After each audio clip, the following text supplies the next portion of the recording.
I'm the only one who remembers yesterday.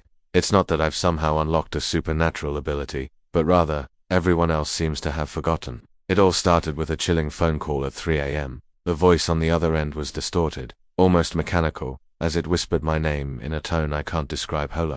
Like the sound of wind rustling through a long-forgotten graveyard. I barely had time to think before the line went dead. The next morning, no one remembered the call. Not my family, not my friends, and especially not the police when I tried to report it. No one seemed to know what I was talking about, as if the entire night had been wiped away. Strangely, though, everything felt wrong. The air had a metallic taste, the sky a shade too dark, and the silence in my house was suffocating. The next day, the same thing happened. People seemed to forget what happened the day before. It was as if time was resetting itself, like an old VHS tape playing the same scene over and over.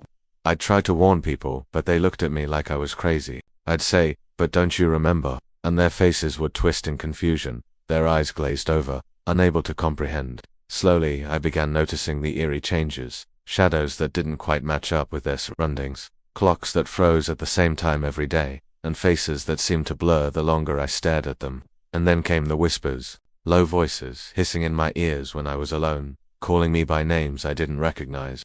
They knew things about me, things about the past, things that no one else should have known. But the worst part, as the days went on, I noticed something sinister lurking in the corners of my home. In the reflections of mirrors, I saw figures standing behind me, invisible yet ever present. I tried to tell my family, but they couldn't see them, couldn't hear the whispers, couldn't feel the tension building. It was like I was slipping away, becoming more and more isolated from reality, until one day, I saw it.